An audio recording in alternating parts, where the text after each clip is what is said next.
그날 오전 우리는 낙엽 쌓인 감목숲을 1시간가량 걸었다.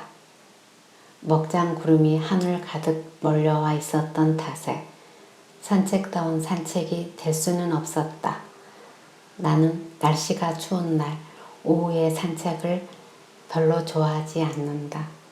특히 저녁 찬바람은 손발을 얼얼하게 할 만큼 매웠다. 더구나 유모 배씨의 잔소리를 들어 기분이 언짢을 때나 리드가의 아이들, 일라이자나 존, 조지아나에 비교해서 내가 훨씬 약했고 그래서 열등감을 느끼게 하는 허무감을 안고 돌아올 때였다. 이들 세 아이는 지금 객실에서 어머니와 놀고 있었다. 아이들과 함께 편안히 앉아있는 리드 부인의 모습이 더없이 행복해 보였다. 부인은 나를 이 행복에서 제외해 버린 것이다. 그녀의 말을 들어보면 이러했다. 너를 멀리하는 일은 무척 괴롭다. 네가 진정으로 사람을 잘 사귀고 아이다운 성질이 되려고 애쓰고 그리고 또 좀 더 명랑하고 솔직한 행동을 보여줄 때까지는 아무런 부족 없이 행복하게 지내는 아이들과 함께 있게 할 수 없다는 것이다. 나는 객실 곁에 붙어있는 아침 식사하는 작은 방으로 들어갔다. 되도록이면 책상에서 그림이 많이 그려진 비그 영국의 조르사를 뽑아 들고 창틀에 올라 터키 사람처럼 책상 자리를 하고 앉았다. 그리고 빨갛고 두꺼운 커튼을 당기니 그 안은 좋은 은신처가 되었다. 내용은 별로 흥미가 없었지만 그래도 첫 부분에는 아이들 마음에도 무심히 지나칠 수 없는 곳이 있었다. 그것은 해조가 잘 오는 장소, 해조 외에는 아무것도 살고 있지 않는 애로운 바위 산골인 노르웨이 남쪽에서 북쪽 곳까지 수많은 섬들이 흩어져 있는 해안에 관련된 얘기였다. 그 각막한 북극지대와 인적 드문 적막하고 처량한 나라들, 쓸쓸한 바닷가에 버려진 작은 배와 침몰되는 난파선을 구름 사이로 냉담하게 바라보는 푸른 달 같은 것이 내 가슴에 깊은 의미로 새겨졌다. 조용한 교회의 묘지, 그곳의 입구에 우뚝 선 두 그루의 나무, 낮은 지평선, 막 떠오른 초승달, 이러한 전경에 얽힌 정서가 어떤 것이었는지 나는 말로 표현할 수가 없었다.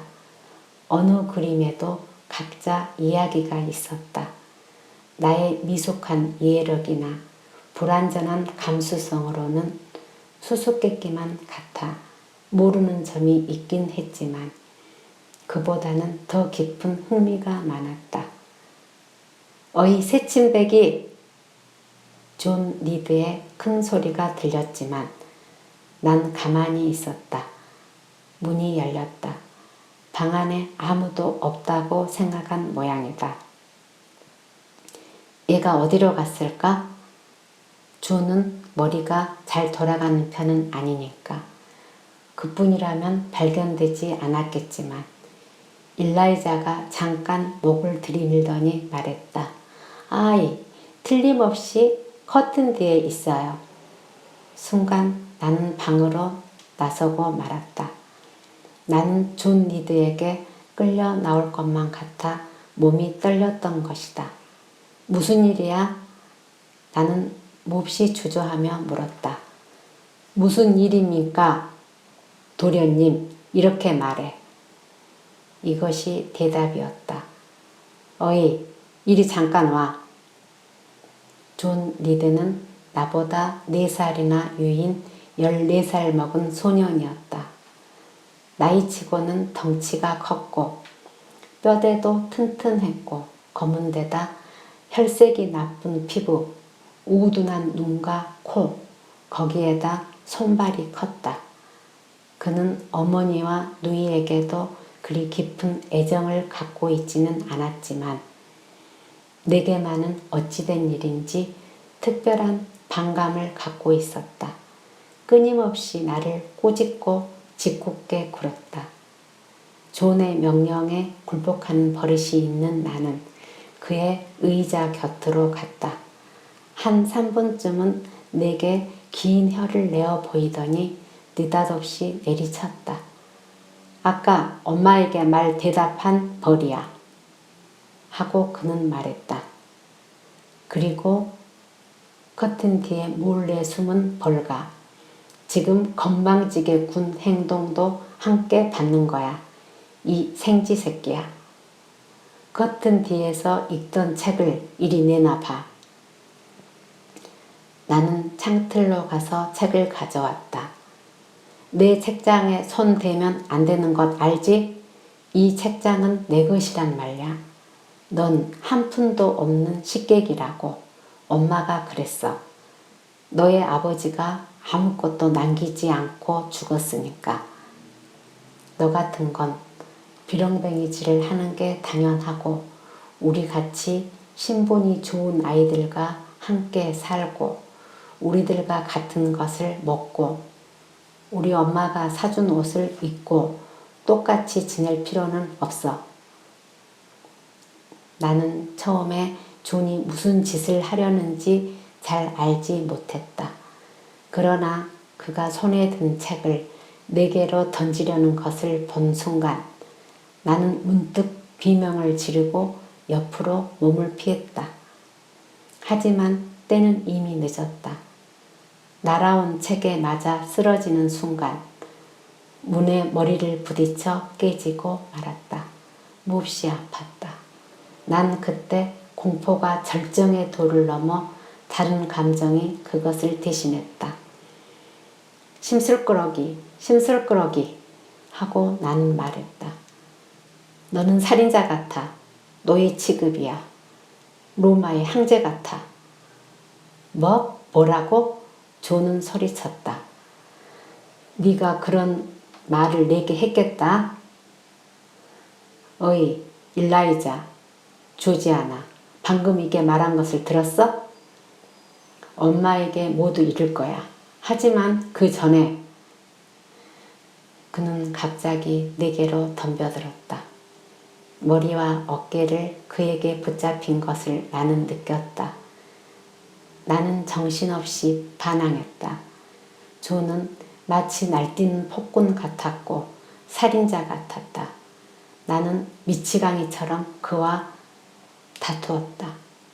나의 두 손이 무슨 짓을 했는지 확실한 기억은 없지만 존은 나를 이 생쥐 하고 큰 소리로 욕을 했다. 그러나 순식간에 온군이 달려왔다.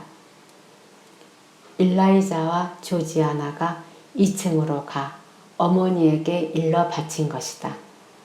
부인은 베시와 사오나 아보트를 데리고 나타났다. 그들은 우리들의 싸움을 말렸다. 여러 가지 소리가 들렸다. 어머나, 존 도련님에게 덤벼들다니. 난폭하기도 해라. 이렇게 못돼 먹은 아이를 본 적이 없어요. 그 뒤로는 리드 부인이 단정적으로 말했다. 붉은 방으로 데려다 가두어요. 네 개의 손이 나를 짓누르고 나는 2층으로 떠밀려 내려왔다. 떠밀려 가는 도중에도 나는 계속 저항했다. 저항하는 노예가 다 그렇듯이 약이 올라 어떤 짓이라도 할 것만 같은 기분이 들었다. 아보트, 이 아이의 팔을 잡아줘요. 마치 고양이 같다니까. 기가 막혀 정말. 사하는 소리쳤다. 아니, 도련님에게 치고 덤비다니. 어떻게 그런 짓을 할 수 있죠? 여아가씨, 당신의 은인인 도련님에게 덤비다니. 말하자면 당신의 주인이 아니에요? 주인? 어째서 존이 내 주인이에요? 내가 하인인가요? 아니, 당신은 하인보다도 못해요. 왜냐하면 당신은 그만한 노력을 하지 않으니까요. 자, 여기에 앉아서 자기가 한 행동에 대해 다시 한번 잘 생각해 보세요. 두 여자는 리드 부인이 명한 방에 나를 끌고 들어와 의자 위에 밀었다. 베시와 미스 아보트는 팔짱을 끼고 서서 나의 정신 상태를 의심하는 듯한 무서운 눈길로 노려보았다. 부인도 늘 말하지만 얘는 말야 성질이 아주 못됐어요. 아보트가 미운 듯이 말했다. 이만한 나이 또래의 아이로 얘만큼 속임수가 많은 아이는 처음 봤어요. 베시는 그 말에 대답하지 않고 나를 보고 말했다. 저 아가씨, 당신은 부인의 신세를 지고 있는 몸이니까 잘 생각하지 않으면 안 돼요. 이 집의 아가씨들과 도련님을 동등하게 생각해서는 안 된단 말이에요. 부인이 자기 아이들과 같이 기르고 있는 것은 친절하기 때문이에요. 우리가 이런 얘기를 하는 것도 다 아가씨를 위해서예요. 부드러운 소리로 베시는 다시 말했다. 신경질만 부리다가는 하느님이 혼내줄 거예요. 아이 무서워 무서워. 자, 베시 가요. 여아가씨. 혼자서 하느님께 용서의 기도를 하세요. 그렇지 않으면 무엇인가가 굴뚝으로 들어와서 당신을 데려가 버릴 거예요. 두 사람은 문을 닫고 밖에서 잠그고는 가버렸다. 이 붉은 방은 사람이 자는 일도 거의 없는 빈 방이었다. 하지만 이 방은 이 저택에서 가장 훌륭하고 가장 넓은 방이었다.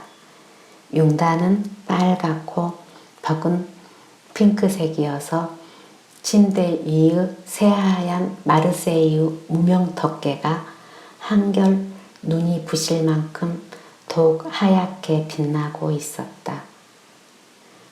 리드 부인의 남편이 죽은 지 9년이 된다. 그가 마지막 숨을 거둔 방이었다. 이 방에 그의 유해가 안치되고 장의사에서 온 인부에 의해 그의 간이 들려나간 곳도 바로 이 방이었다. 그리고 그날 이후 신성한 두려움이 사람들로 하여금 이 방에 발을 들여놓지 않게 했다.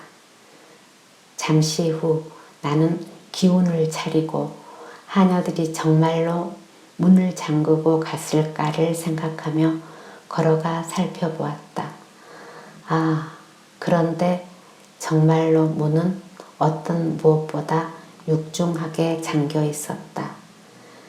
내가 앉아있던 자리로 돌아가려면 거울 앞을 지나야만 했다. 아무리 그러지 않으려고 해도 나는 무엇인가 이끌린 듯 거울 속을 들여다보고 말았다. 그 안 깊은 공동의 세계는 현실 이상으로 추웠고 어둡게 가라앉아 보였다. 그 암울한 세계에 하얀 얼굴과 손이 떠올라 나를 노려보는 이상한 아이. 다른 모든 것이 아닌 바로 요정이 아닌가 생각되었다. 이런 모든 것들이 나에게는 베시가 저녁 식사 후에 해주는 얘기 속에 나오는 작은 도깨비처럼 보였다. 인적이 드문 항야, 뱀꼬리 고사리가 우겨진 골짜기, 이런 곳을 지나는 길손의 눈앞에 갑자기 나타나는 도깨비 말이다. 이미 내게는 미신이 들씌워져 있었지만 그것이 완전한 승리를 거둔 것은 아니었다. 나의 피는 아직 불타고 있었다. 반항하는 노예로서의 격렬한 힘이 아직도 나를 강하게 지배하고 있었다. 왜 나는 항상 괴롭힘을 당하고 꾸중을 듣고 저주를 받아야만 하는 것일까? 어째서 모든 사람의 마음에 들지 않을까? 누군가 한 사람쯤 내 편이 되어주면 좋을 텐데 고집세고 건방진 일라이자는 모두에게 소중히 취급받는다. 응석바지에다가 성질이 나쁘고 욕 잘하고 건방진 조지아나는 모두가 귀여워한다. 그 귀여운 머리, 빨간 뺨, 금빛 곱슬머리는 조지아나로 하여금 모두에게 기쁨을 주고 어떤 잘못도 용서받게 하는 것 같다. 존이 비둘기의 목을 비틀든 새끼 공작을 죽이든 양을 몰아내보내든 온실의 포도를 따든 아끼는 하초의 싹을 잘라도 누구 한 사람 방해하지 않는다. 존에게 얻어맞은 내 머리는 통증이 그치지 않았고 피가 멎지 않았다. 나를 때린 존은 괜찮고 반대로 거기에 저항한 나만이 모두로부터 비난받고 있는 것이다. 너무해, 너무해. 고통에 자극된 나는 어린애 같지 않는 정신력이 나의 이성을 눈뜨게 했고 부르짖게 했다. 붉은 방에서 낮의 빛깔이 차츰 엷어져 갔다. 비는 끊임없이 계단의 창유리를 때렸고 집 뒤 숲에서는 바람이 울고 있었다. 나는 차츰 돌처럼 몸이 식어가자 용기도 그만큼 시들었다. 분노의 불이 차츰 사라지자 창백한 우울이 축축하게 걸렸다. 나는 문득 이상한 일을 생각했다. 만일 리드 씨가 살아있다면 내게 친절히 해주겠지? 나는 그의 일을 잘 기억하지 못하지만 어쨌든 그는 나의 애삼촌이었고 고아가 된 나를 맡아준 사람이다. 그는 죽을 때 리드 부인에게 나를 자기네 아이들처럼 양육하라고 당부한 것도 알고 있었다. 나는 흰 베드 위로 어둠이 깔린 벽 쪽을 바라보며 죽은 사람이 이 세상에 다시 살아온다는 얘기를 생각했다. 리드 씨의 망령이 누이 동생의 아이를 맡아 학대하는 데 대해 고민하고 그래서 내 앞에 모습을 나타낼지도 모른다는 생각을 불현듯 했다. 그 순간 벽에 한 줄기의 빛이 비쳤다. 아니, 덧문 사이로 흘러들은 달빛일까? 그렇지는 않았다. 달빛은 움직일 리가 없는데 이 빛은 흔들흔들 움직이지 않는가? 빛은 천장으로 올라갔고 나의 머리 위에서 흔들렸다. 나는 이 불빛이 영락없이 저 세상에서 온 무슨 한영의 전조처럼 생각되자 가슴이 뛰고 머리가 타는 듯이 더워지고 숨이 막힐 것만 같았으며 더 이상 견딜 수가 없었다. 나는 문으로 달려가 정신없이 문을 덜컹덜컹 흔들었다. 그러자 복도를 달려오는 발소리, 곧 문이 열리고 배씨와 아보토가 들어왔다. 애원님, 왜 그러세요? 배씨가 물었다. 아, 무서워. 뭔가 빛나는 것이 보였어. 유령이 오는 줄 알았어. 그때 나는 배씨의 손을 잡고 있었는데 그녀도 그 손을 뿌리치려 하지 않았다. 얘는 무서우니까 괜히 소리만 크게 질렀어요.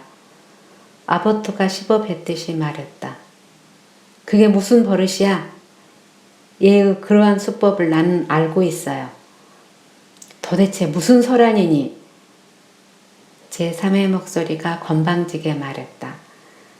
리드 부인이 모자끈을 흔들거리며 가운자락을 끌고 복도를 걸어왔다. 제인 아가씨가 너무 큰 소리를 지르기 때문에 배씨가 호소했다.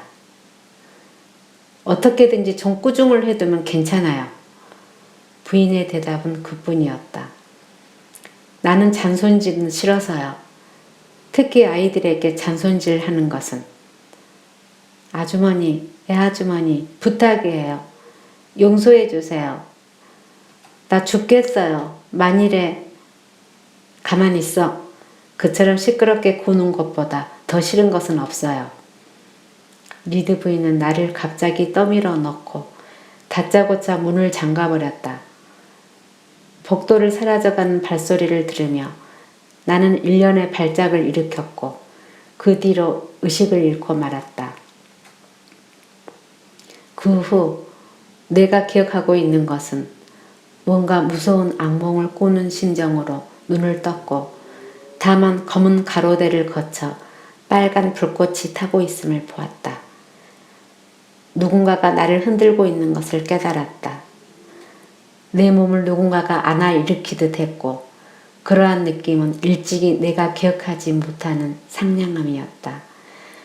사람의 팔에 머리를 얹고 그것은 마치 베개에 기댄 것처럼 편한 기분이 되었다.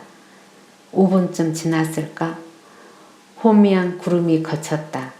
나는 나의 침대에 눕혀져 있고 빨간 불꽃은 화덕에서 나오는 불빛임을 알 수 있었다. 밤이었다. 배씨가 대야를 들고 침대 곁에 서 있었고 한 신사가 내 머리맡에 의자에 앉아서 나를 들여다보고 있었다. 그는 내가 아는 사람이었다. 약방집 주인 노이디 씨로 하인들이 병이 났을 때 리드 부인이 부르는 사람이었다. 내가 누군지 알겠어요?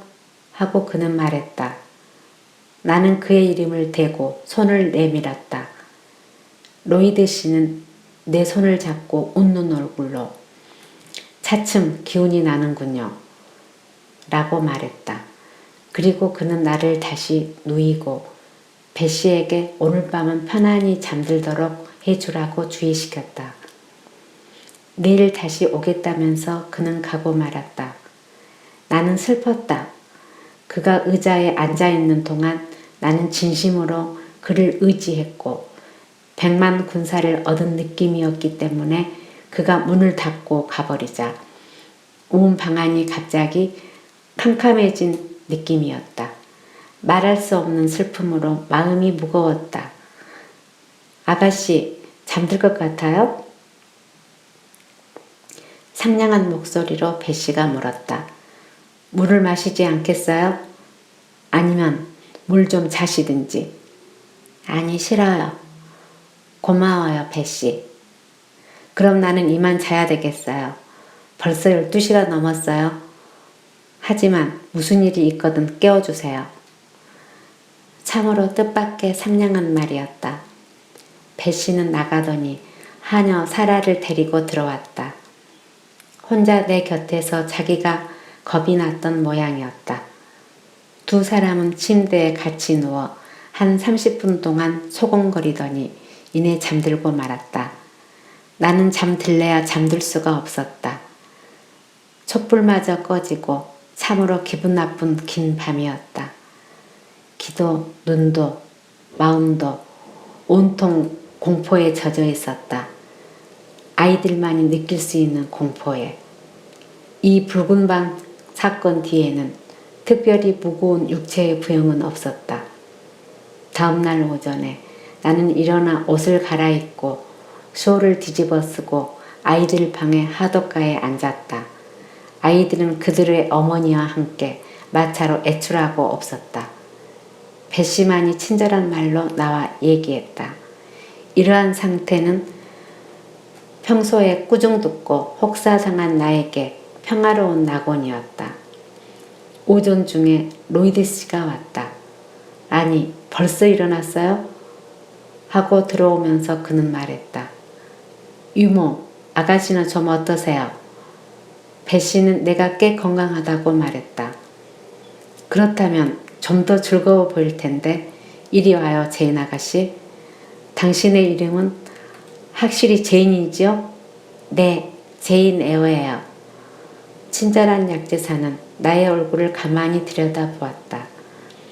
내게는 그 눈이 몹시 날카롭게만 여겨졌다. 딱딱한 표정이지만 사람을 좋아할 것 같았다. 그는 나를 들여다보면서 담배를 한 개 꺼냈다. 마침 하인들의 점심을 알리는 벨이 크게 울렸다. 그는 그것을 알고 있었다. 유모, 당신을 부르는군요. 하고 그는 말했다. 갔다 오세요. 당신이 돌아올 때까지 내가 제인 아가씨에게 얘기를 잘 해드릴 테니까. 배 씨는 가기 싫었지만 식사 시간이 엄하게 지켜지고 있기 때문에 하는 수 없이 일어서 나갔다. 어제는 왜 그렇게 기분이 나빴어요? 배 씨가 간 뒤에 로이드 씨가 물었다. 유령이 나오는 방에서 어두워질 때까지 갇혀 있었어요. 로이드 씨가 미소 지으면서 동시에 눈살을 찌푸리는 것을 나는 보았다.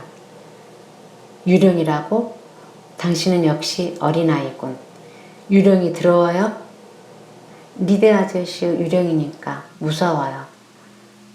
아저씨는 그 방에서 돌아가시고 간도 그 방에 놓여 있었어요. 불도 켜지 않고 그 방에 나 혼자만 가두다니 잔혹해요. 나는 평생 이 일을 잊지 못할 거예요. 뭘 그까진 하자는 일을 가지고. 그래, 당신은 그 때문에 비참한 생각을 하고 있군. 지금은 대낮인데도 무서워요? 아니요. 하지만 곧 밤이 오잖아요. 그리고 나는 불행해요. 다른 일로 무척 불행해요. 다른 건 뭐야? 그걸 좀 아저씨한테 얘기해봐요. 이 질문엔 나는 기분이 풀릴 때까지 자세하게 설명할 것을 얼마나 희망했던가. 하지만 그 답을 정리하기가 얼마나 어려웠던가. 그러나 서두르면서도 되도록이면 진실을 말하려고 했었다. 중요한 것은 내게 부모도 형제도 없다는 거예요. 하지만 친절한 외숙모와 외사촌들이 있잖아요. 나는 입을 다물었다가 다시 더듬더듬 얘기했다. 하지만 존 리드는 나를 때리고 아주머니는 나를 붉은 방에 가두었어요. 게이트 헤드 저택을 매우 아름다운 저택이라고 생각지 않으세요? 이런 훌륭한 저택에서 지내는 것을 고맙다고 생각지 않으세요? 하지만 여기는 내 집이 아니에요. 아저씨, 아버트의 말을 빌리자면 나는 여기서 살 권리가 하나만큼도 없대요. 설마 당신은 이처럼 훌륭한 저택에서 나가고 싶다는 생각은 아니겠지요? 다른 데라도 갈 곳만 있다면 나는 기꺼이 나가겠어요. 자, 어떨까? 리드 부인 외에 당신은 친척이 있으세요? 난 몰라요. 한 번은 리드 부인에게 물었더니 에어라는 성을 가진 가난하고 천한 친척이 혹시 있을지도 모르지만 아주머니는 모른대요. 그런 친척이 있다면 그리로 가고 싶어요? 아니요. 나는 가난한 집 아이가 되고 싶지는 않아요. 하지만 당신의 그 친척은 그렇게 가난할까요? 노동자일까요? 모르겠어요. 아주머니는 친척이 있다 해도 아마 거지 같은 생활을 하고 있을 거래요. 나는 거지가 되고 싶지는 않아요. 학교에 가고 싶지는 않으세요? 나는 학교가 어떤 곳인지 전혀 알지 못했다. 하지만 학교에 간다는 것은 무엇이든 간에 전부를 바꾸어 버리는 일이었다. 그것은 긴 여행이며 게이트 헤드에서 안전이 떨어지는 것, 새로운 생활로 들어가는 것이었다. 정말 학교에라도 갔으면 좋겠어요. 그래. 앞일은 누구도 알지 못해. 로이드 씨는 일어나며 말했다. 얘는 환경을 바꿔주는 것이 좋겠어. 그는 혼잣말로 중얼거렸다. 꽤 신경이 약해 있으니까. 배씨가 들어왔다. 그리고 동시에 자갈길을 올라오는 마차 소리가 들렸다. 저건 부인이에요, 유모? 하고 로이드 씨가 물었다. 돌아가기 전에 잠깐 얘기할 게 있어요. 배씨는 그를 식당으로 안내했다. 그는 리드 부인에게 나를 학교에 보내도록 권할 모양이었다. 그리고 이 권유는 즉석에서 받아들여졌다. 왜냐하면 어느 날 밤 아보트가 배씨와 둘이서 바느질을 하다가 내가 잠든 줄만 알고 다음과 같이 말했기 때문이다. 부인은 분명히 말했어요. 귀찮고 몸도 약한 아이를 내보낼 수만 있다면 더 이상 기쁜 일은 없겠대요.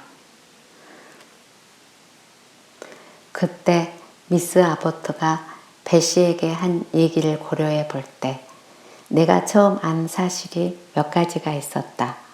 그것은 아버지가 가난한 성직자였다는 것과 나의 어머니는 상대방의 신분이 낮다는 주위 사람들의 반대를 뿌리치고 아버지와 결혼한 것, 나의 애할아버지인 리드 노인은 어머니의 고집에 화를 내어 한 푼도 재산을 주지 않았다는 것, 그리고 어머니와 아버지가 결혼한 지 불과 1년 후에 아버지는 공장가의 빈민구를 돌아다니다가 때마침 유행했던 티푸스에 걸린 것이며 어머니도 아버지의 병에 감염되어 두 사람 다 세상을 뜨고 말았다는 것이었다.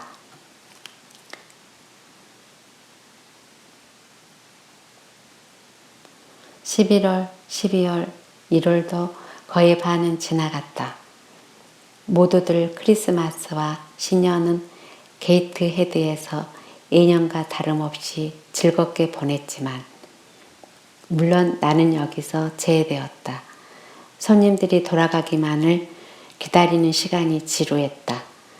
나는 배씨가 계단을 오르는 발자국 소리를 고대하고 있었다.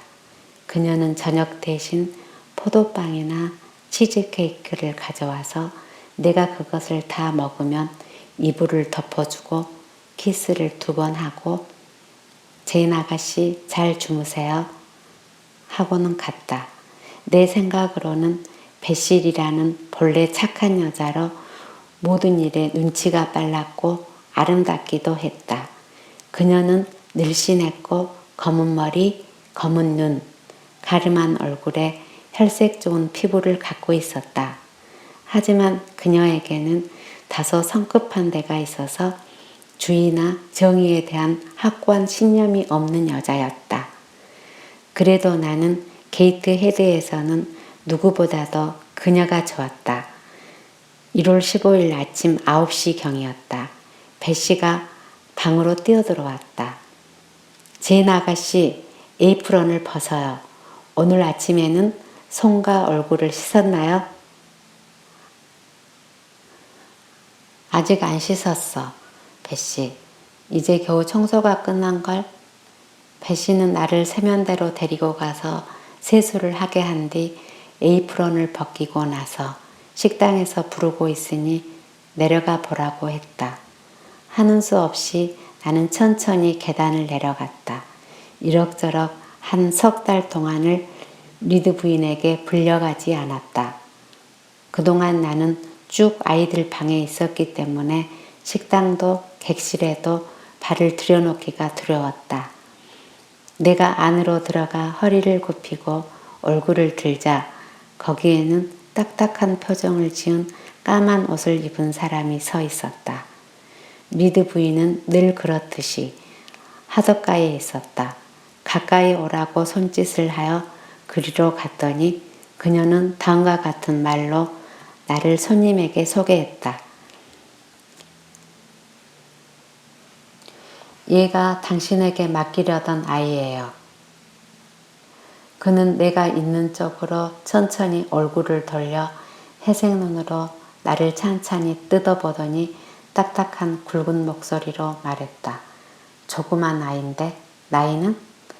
10살이에요. 그렇게 됐어요? 믿을 수 없다는 듯이 말하고 몇 분간 계속해서 나를 관찰했다. 이윽고 그는 나에게 말했다. 이름이 뭐예요, 아가씨? 제인 에어라고 해요. 그럼 제인 에어? 당신은 착한 아이입니까? 이 물음에는 긍정의 대답을 할 수 없었다. 그래서 나는 가만히 있었다. 리드 부인이 나를 대신해서 분명하게 머리를 가로지으며 말했다. 브로클 허스트 선생, 3주 전에 편지를 드렸듯이 이 아이는 내가 바라는 성격이나 기질을 갖고 있지 않아요. 선생님의 허락을 받아 이를 로우드 학교에 넣어 선생님들 힘으로 감독을 잘 해주셨으면 해요. 특히 이 아이의 남을 속이는 나쁜 버릇을 고쳐주신다면 정말 고맙겠어요. 제인, 네가 듣는 데서 이런 말을 하는 것도 브로클 허드스 선생에게 그 나쁜 버릇을 보일까봐 걱정이 되어서 그러는 거야. 이것만 보더라도 내가 리드 부인을 싫어하고 두려워한 것 또한 무리가 아니라는 생각이 들었다. 나를 잔혹하게 상처 입히는 것은 바로 그녀의 본성에서 나온 것이라는 것을 말하고 싶었지만 지금은 손님 앞이라 심장까지를 도려내는 심정을 꾹 참고 있었다. 그녀가 나를 보내려는 그 새로운 생활에서 진작에 내 희망을 말살하려는 것임을 느꼈다.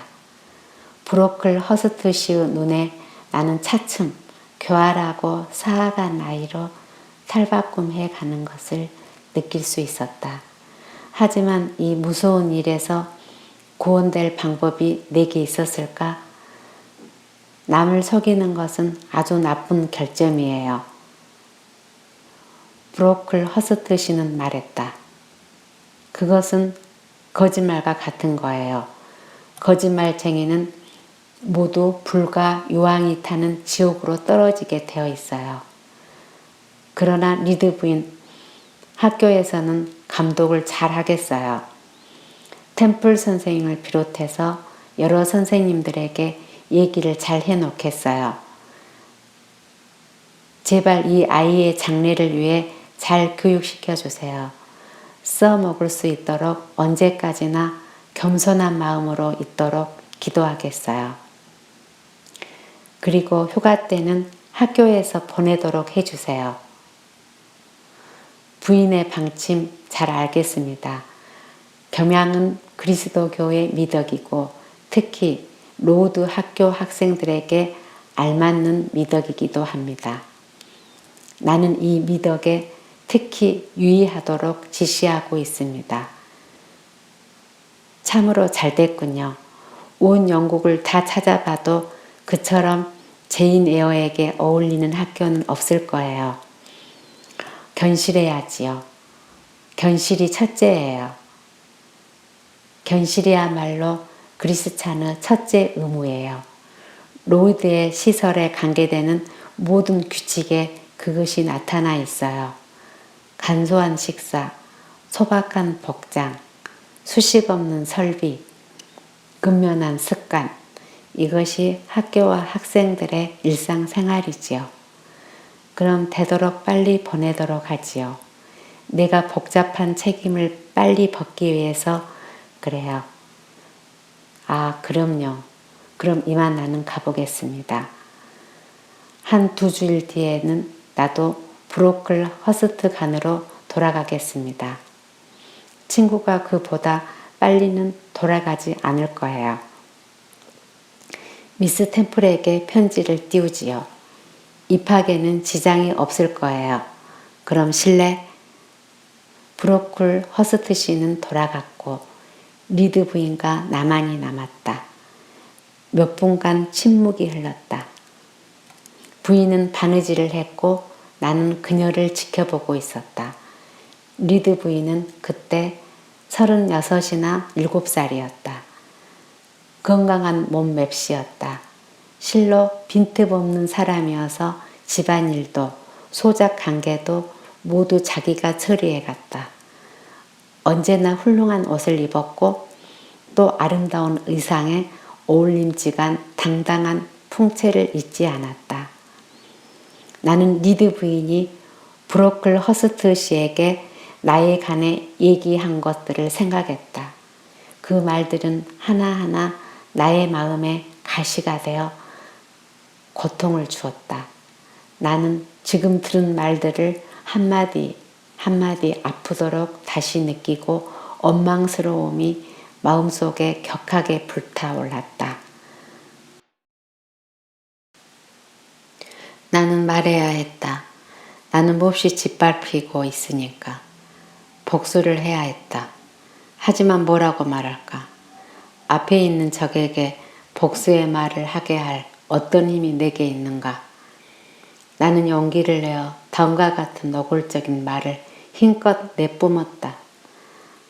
나는 남을 속이지 않아요. 만일 속이고 싶으면 당신을 좋아한다고 했을 거예요. 하지만 나는 당신을 좋아하지 않는다고 분명히 말하겠어요. 나는 존 리드 말고는 당신이 세상에서 제일 싫어요. 리드 부인은 손을 멈춘 채 얼음 같은 차가운 눈빛으로 나를 노려보았다.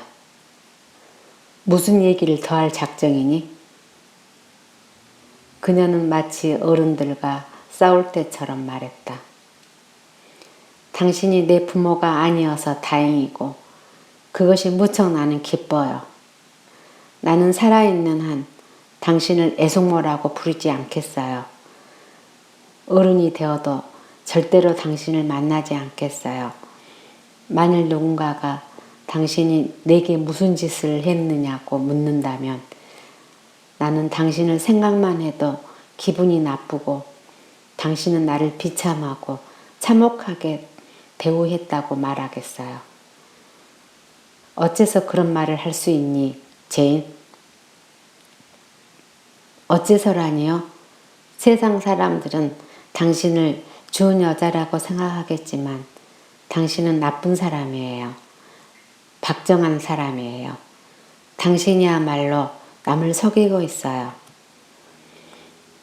이 말을 다 끝내기도 전에 나의 마음은 뭐라고 형용할 수 없는 이상한, 지금까지 느껴본 적이 없는 자유롭고 승리에 찬 기분으로 들뜨기 시작했다. 리드 부인은 겁먹은 얼굴이 되었다. 바느질감이 무릎에서 떨어지고 두 손을 올리고 몸을 앞뒤로 흔들고 금방이라도 울음을 터뜨릴 것처럼 얼굴이 불그락 푸르락 거렸다. 제인, 너는 뭔가 착각을 하고 있군 그래. 안심해요. 나는 너와 사이좋게 지내고 있어. 아니, 달라요. 당신은 브로콜 허스트 선생에게 내가 성질이 나쁘고 남을 속이는 버릇이 있다고 말했어요. 그러니까 나는 로드 모든 사람들에게 당신이 어떤 사람이고 어떻게 나를 학대했는지 모두 가르쳐 주겠어요. 제인, 너는 그런 일에 대해 잘 모르는 거야. 아이들은 결점을 고치지 않으면 속이는 것은 내 결점이 아니에요. 나는 난폭하게 큰 소리를 쳤다. 정말 하루라도 널 빨리 학교로 보내야겠다. 리드 부인은 낮은 소리로 중얼거렸다. 그리고 바느질감을 주워 들고는 분주히 방을 나가고 말았다. 나는 혼자 남았다. 승리자로서 이것은 나의 최초 승리이기도 했다. 하지만 이 흉폭한 기쁨은 나의 뛰는 맥박이 가라앉은 것과 마찬가지로 빨리 식었다. 나는 복수의 맛을 처음으로 맛봤다. 향기 좋은 술을 마신 것처럼 뜨겁고 짜릿하니 기분이 좋았다. 그 뒷맛은 피냄새가 나고 녹을 핫은 것 같은 독을 마신 것 같은 기분이었다. 나는 그러한 난폭한 언동보다는 좀 더 나은 자기 능력을 가시하고 싶었고 캄캄한 분노의 세계보다는 다소 부드러운 기분을 맛보고 싶었다. 나는 식당의 유리문을 열고 나갔다. 정원수만이 조용히 서 있을 뿐이었다. 대지는 태양에도 바람에도 수그러들지 않는 한기만이 가득했다. 나는 안쪽 나무 숲으로 걸어갔다. 춥고 흐린 하늘만이 무겁게 대지를 누르고 있었다. 하늘에서 가끔씩 눈이 흩날려 언 오솔길이나 잿빛 초원에는 그대로 떨어져 녹지 않고 있었다. 나는 거기에 서 있었고 실로 비참한 아이였다. 순간 나를 부르는 맑은 목소리를 들었다. 제인 아가씨, 어디 계세요? 점심이에요. 배씨였다. 그의 가벼운 발걸음이 오솔길을 따라왔다. 참 고집도 세서 그렇게 불렀는데도 왜 오지 않았어요? 나는 배씨의 두 손을 잡고 배씨, 꾸짖으면 싫어요. 평소의 나보다는 훨씬 솔직한 이 행동이 그녀의 마음에 든 것 같았다. 당신은 참 이상한 아이군요. 제인 아가씨, 괜히 혼자 돌아다니는 게 좋은가 봐요. 그래서 학교에 가기로 한 거죠? 나는 고개를 끄덕였다. 가엾은 배씨하고 헤어지는 게 슬프지 않으세요? 배씨는 나 같은 것 걱정해 주지 않아요. 언제나 나를 꾸짖는걸요. 무슨 소리예요? 자, 빨리 와요. 좋은 것을 가르쳐 주겠어요. 좋은 일이 나한테 있겠어요, 배씨? 어째서 그런 말을 하나요? 아무튼 부인과 아가씨들과 존 도련님은 오후에 애출하니까 당신은 나와 함께 차를 마시는 거예요. 당신에게는 케이크를 구워주도록 부탁해 보겠어요. 그 뒤에 내가 아가씨의 서랍을 정리하는 것을 도와드릴 거예요.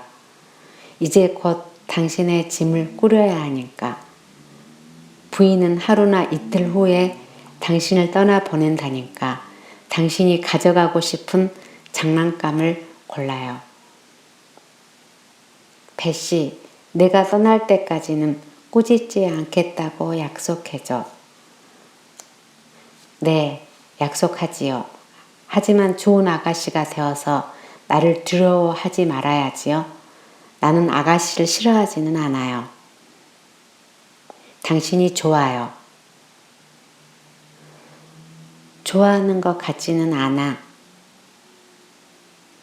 그럼 나와 작별하는 것이 기쁘세요? 그럴 리야 있겠어요, 배씨? 사실은 지금 와서 생각하니 슬픈 것 같아요. 지금 와서 생각하니 슬픈 것 같다고요? 참 솔직하게 말씀하시는군요. 지금 내가 키스해달라고 부탁을 해도 듣지 않겠어요? 하고 싶지 않다고 대답하겠지요? 기꺼이 키스하겠어요. 머리를 숙여요.